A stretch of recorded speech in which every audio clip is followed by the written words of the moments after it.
Hello and welcome. I'm Ramesh Ramachandran and I have with me a very special guest, Ambassador Pham San Chau of Vietnam, to talk about bilateral, regional and global issues of interest or concern to both Hanoi and New Delhi. Ambassador, thank you so much for making time to talk to us at DD India. Appreciate it. Thank you very much for the opportunity. Welcome, Ambassador. If I can begin by asking you, Ambassador, if you can give our viewers an overview of the bilateral ties between Vietnam and India in terms of trade, investments, people-to-people ties and the strategic partnership between the two countries. I would like to begin by saying that the relationship between Vietnam and India is excellent.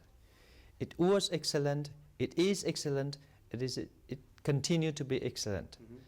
That relationship started more than 2,000 years ago when Buddhism spread into Vietnam first, and after that it came to Vietnam again via China. So our bilateral relation is cultural, historical, and civilizational. Absolutely. Yes, and over the past 1 century we have been supporting each other in our national struggle for independence. True. And now for our national construction and renewal. So according to our category of partners and friends in the world, you normally classify countries according to friendly countries. True. In our system we classify friendly country, traditional country, comprehensive partners, strategic partner, and strategic comprehensive partnership, which is the highest level in the ladder of classification. Right. And India is on the top of that one. Indeed. As you mentioned, Ambassador, about the comprehensive strategic partnership, Yes. I believe Vietnam has the comprehensive strategic partnership with only 3 countries in the world: That's Russia, China, and India. Yes, Indeed. that's true. And talking about India-Vietnam ties, Ambassador, India pursues what it calls the Act East policy. So where would India figure in Vietnam's foreign policy in terms of its dealings with countries in South Asia, especially India? As I mentioned earlier, India ranked the first in our category of friendly and strategic comprehensive partnership. So it goes without saying that India always priority in our foreign policy. And it is priority in more than one way. Number one, in defense and security. Defense and security is the pillar of the cooperation between Vietnam and India. We have recently we have the 2 LOC, one line of credit, one is 100 million US dollar, that which is under implementation. The second one is 500 million US dollar, which is under discussion for final implementation. And we also have a lot of exchange of delegation. I give you one example. Over the past 2 months, we have 4 high-ranking military delegations visiting India. I see. First is the general chief of the general staff, 4-star general, who came here. And after that, we have the deputy chief of general staff, who came and attend the graduation ceremony in Gaya. And the third one, who just came and who just left to attend the Lucknow Defense Expo. And the fourth one is he is coming tonight. I see. So within 2 months, we have 4 military delegations. We exchange a lot on not only global issue, but we talk also about defense production. We talk about training our people. We talk about sharing our intelligent information. So it varies in many fields. And we also have the cooperations in public security. And that is one of the pillars. The second pillar is economic matter. We have a total value of the trade between the two countries reaching nearly 15 billion. It's hard to imagine 10 years back. 10 years back, we occupy only 10% of the total of the value between the two countries. And it was at that time just a couple of 100 million. And now it's 15 billion. So it's growing. And interestingly, we have a promising of investment from India into Vietnam. And leading this trend is DHL, the information company, who made a decision to invest into Vietnam. Right. And we also have other companies coming up. Of course, we should not forget the presence there by ONGC and by ESA company, which are exploring oil and gas in Vietnam. Right. And we also have other companies which are interested in that. On Vietnamese side, we also want to invest in India, and some companies intend to set up their business here. That also include software, that also include development of steel, aluminium in order to make the aluminium tube, because we have that expertise, things like that. Right. And in terms of OD, or in terms of LOC, we are thinking of bringing a friendship bridge, which is the symbol between Vietnam and India, and that one we are working on it. Okay. Because at the moment in Vietnam we have several friendship bridge built by the LOC of Japan, of China, of Russia, of Australia, things like that. And I think that as a comprehensive, a strategic comprehensive partner, India should have something which stand out as India in Vietnam. Sure. On the third area is about people-to-people contact. Tomorrow we launch officially the direct flight between New Delhi and Hanoi, or Hanoi, Delhi, Ho Chi Minh City, Delhi. But in addition to that, which is already in operation over the past 2 months, Right. and the load indicator is more than nearly 89%. Can you imagine? 89% when you just open the link for two months. And tomorrow, our Vietjet airline decided to open the direct flight between Mumbai and Da Nang, and then also Delhi and Da Nang. So it's booming. Right. We are very happy to see the increased inflow of visitors both ways. Right. India coming to Vietnam, Vietnam into India. I share you one thing. Since we have the direct flight, I become very, very busy going back and forth at the airport, picking friends, relatives, things like that, see them off. So it's very hectic. And also about education. We try to make India a study destination for Vietnamese people. On the other hand, we try to make Vietnam as the destination for wedding in India. We have been able to do that over the past 2 years with the 2 fetish Indian wedding, one in Phu Quoc, the second one in Da Nang, one from Mumbai, the other come from Jaipur, and we are working on the third one, also coming from Jaipur, and that will be in Yên Tử, which is in the northern part of Vietnam. So I think that there are a lot of things which are opening up for our bilateral relations, and I'm certain that the future is very bright for this relationship. Ambassador, you spoke about some of the pillars of the bilateral relationship: defense and security, trade, investments, and energy. Let's tackle all of these issues one by one. Now, talking about defense and security, there's a lot of talk and expectation at least in the Indian media circles, about India-Vietnam cooperation extending to the acquisition or sale of the BrahMos missile, which is a joint venture between India and Russia. There's also talk about having a more robust partnership in terms of training for the Vietnamese Air Force personnel for the Sukhoi jets. So could you give us an overview of the current state of play in terms of defense ties between Vietnam and India? Everything is under discussion, and I think that the prospect is very bright.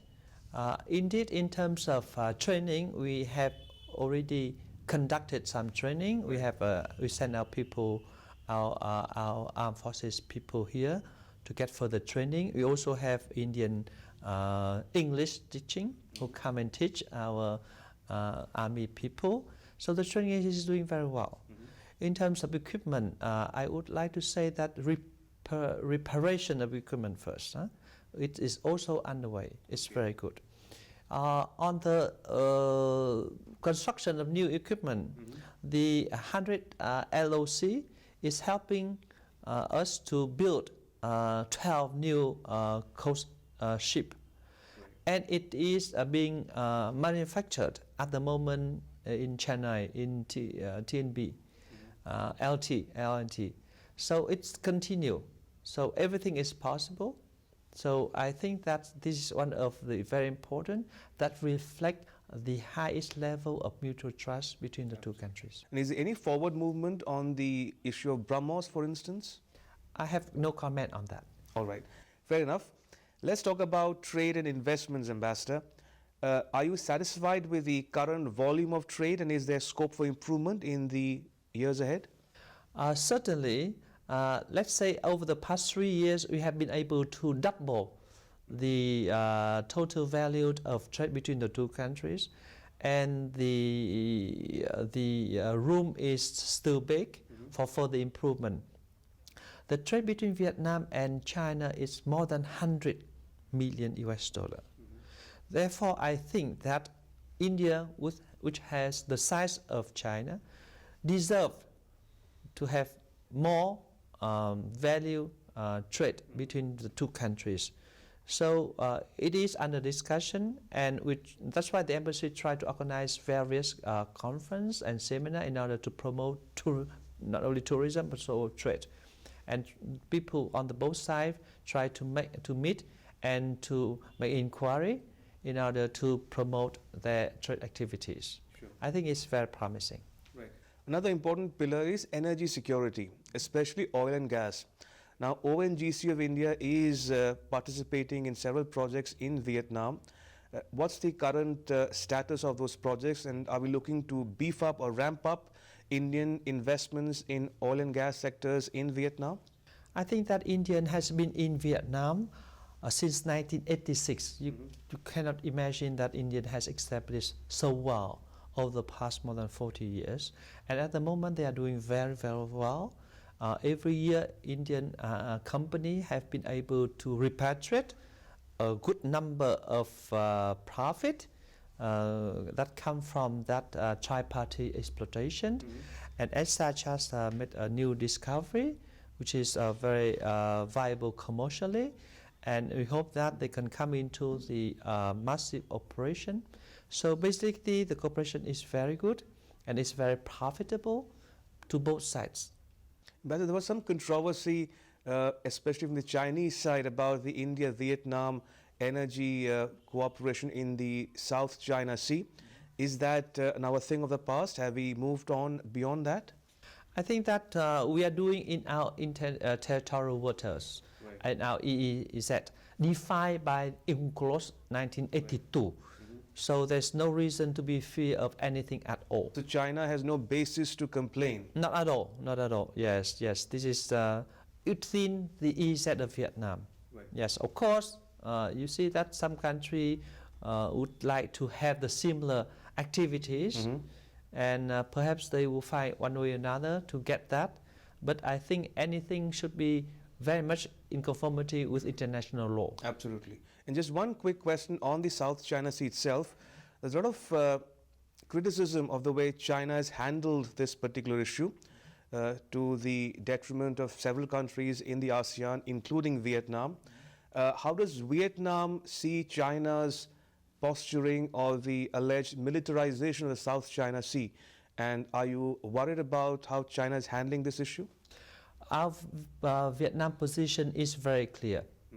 We underlined the importance of maintaining peace and security in the region. Because without peace, without security, no country will be able to develop and prosper. That's number one. Number two, if there is any dispute, you have to base yourself on the international law. Right. Because we have to let international law prevail. And we are living in a world that requires us to be law-abiding more than ever. So international law is very important. And when it deals with the sea, UNCLOS 1982 is the most appropriate and relevant instrument for all of us to be abide by. And thirdly, no one should threat to use the force. Right.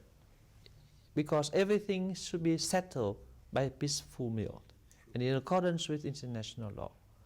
And finally, I think that what is important is that all the country in the what belong to bilateral dispute should be addressed by two countries or two party concerned. What belong to the multi-countries like Spratly Island should be addressed by all the party concerned. But above that, peace and security, freedom of navigation, freedom of overflight should be maintained for the benefit of not only the countries in the region, but also of the country outside the region. Because South China Sea is the main lane of transport for more than 50% of the world. And in case of India, it's 55%.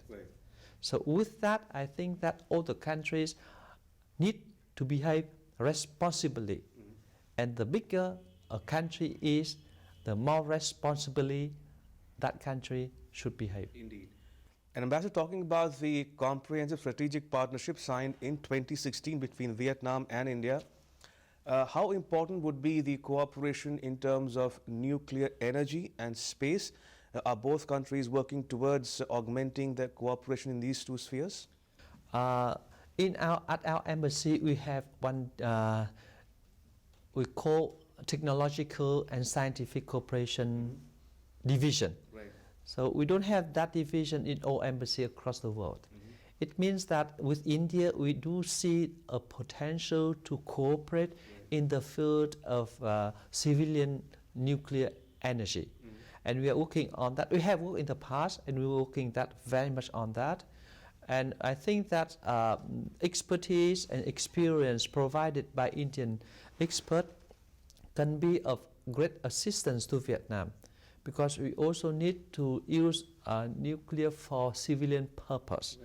And also in addition to that, we also want to develop further our ability to conduct research on the outer space. So basically, this is a very rare but very highly appreciated field of cooperation, which add value to our comprehensive strategic partner, India, Vietnam. So is Vietnam looking to have its first nuclear energy plant in the years to come? And at some time in the past, we decided to have a nuclear energy plant, and finally we changed our mind for environmental reason. We decided to stop. What we are doing now at the moment is that's to use nuclear radiation to promote, like let's say, to be applied in farming. For farming in X-ray of the tropical fruits before they are exported overseas. So things like that. You see that there are many fields where you can use that kind of technology. Ambassador, talking about regional issues now, Vietnam is the current chair of the ASEAN. And as always, the Indian Prime Minister can be expected to visit Vietnam later this year for the ASEAN Summit, for the East Asia Summit as well. So in terms of the ASEAN, in the context of the ASEAN, how do you look at Vietnam-India ties growing in the regional format? Vietnam is very pleased to assume the ASEAN chairmanship this year, 2020. And at the same time, we are assuming our role as a non-permanent member of the UN Security Council. This is a dual role that for the first time Vietnam is assuming. And our priority when we assume our chairmanship in ASEAN is to make sure that ASEAN is cohesive and ASEAN is responsive. Cohesive, we mean that we need to strengthen the internal solidarity of ASEAN to try to promote the sense of ASEAN identity, to deepen the internal integration among ASEAN members, to build ASEAN community, things like that. And on the cohesive, we try to make sure that ASEAN be able to respond to all the new challenges. And that also includes the new challenges in terms of climate change, in terms of non-traditional threat, and also in terms of security and peace. And we really want ASEAN to be center of all the future security structure of the region. And here comes the role of India. When we assume our ASEAN chairmanship, we would like to make sure that ASEAN will be able to deepen its relations with its external partner. We have 16 partners, including India. And Vietnam, once upon a time, just 2 years back, assumed the coordinator role between ASEAN and India. And now in our new chair, we want to strengthen that relationship between ASEAN and other international partners, including India. But we profit from our strong relationship with India in order to make India more closer to ASEAN and be a strong partner of ASEAN. Right. And therefore, we would love to have the Prime Minister Modi at the ASEAN Summit in November this year in Vietnam. And talking about bilateral ties, Ambassador, Buddhist tourism is a big component of the growing people-to-people ties between Vietnam and India, and generally between India and Southeast Asia as a whole. So if I were to ask you about the cultural aspect of the relationship, are more Vietnamese tourists wanting to come to India to visit on a Buddhist pilgrimage, so to speak? And how popular would India be in the average Vietnamese person's mind in terms of, I mean, is yoga popular? Is Bollywood popular in Vietnam? And is that going to help foster better people-to-people ties going forward? I agree with you 100%. There are three things from India that come straight to the mind of the ordinary Vietnamese when it comes to India. The first one is Buddhism. So when I got posted here, people said, oh, I want to come to see you because I would love to come to see the birthplace of Lord Buddha. Right. And you will see the number of Vietnamese visitors to India keep increasing, right. Mostly because of Buddhism connection.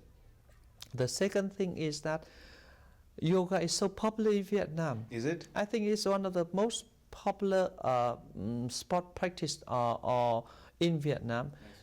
And you see that at my consular section here, we have a lot of application of yoga teacher to go to Vietnam to teach. It spreads across the country, 63 provinces. So on the yoga day, 21st June, we have thousands of people who take to the street and perform yoga. I can assure you that no better place or no better country in the world than Vietnam. You can go for the day 21, the International Yoga Day. And on about Bollywood, we are at the moment watching drama, the story of the 8-year-old bright girl. I don't know how it is in India, but 8-year-old bright girl. That story ran 2 years. And all the mothers and the housewife keep watching that every night. And when they come to when they know that I'm coming here, say that okay, I want to see and to come in to see the Bollywood people. So Bollywood in the past, even during the time of the war between America and Vietnam, Bollywood play a very critical role already.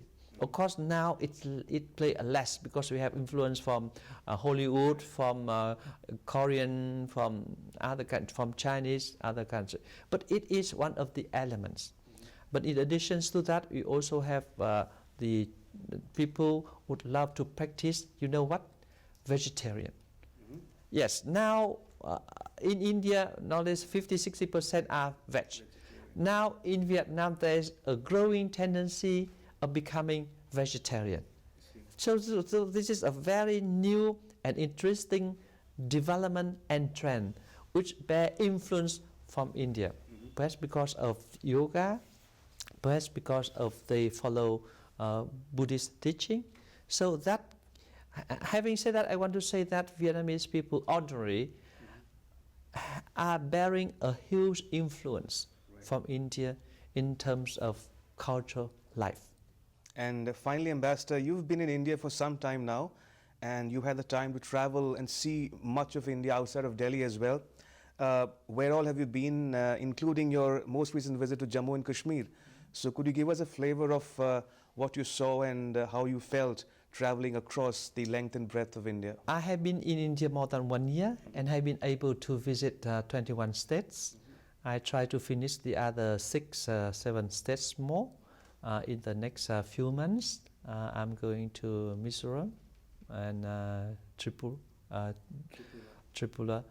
Our trips to Jammu Kashmir is a very interesting trip, and at the moment I have advised some tourist company to do some exploratory trip in order to make the package. So I hope that in this summer a lot of Vietnamese people will be able to come and enjoy the beauty of Jammu Kashmir, especially in the in the valley region, and especially to see the snow there. When I came there, I often say that, oh, this is the beauty of Switzerland in South Asia. So congratulations for that beauty. But I also want to not educate but advertise India, because at the moment people from Vietnam who come to India mainly for Buddhist pilgrimage. Right. Now I want them to visit different places. I want them to go to Leh, In Ladakh as well. Leh, Yeah, Ladakh, Sikkim, Darjeeling. I also want them to visit different places. You have more than 36 UNESCO sites. Right. They are very beautiful. I'm preparing a trip for my family to Atlanta, near Pune, and I also prepare for them to go to the backwater, Kerala. Which is where I come from. Oh, congratulations, it's beautiful.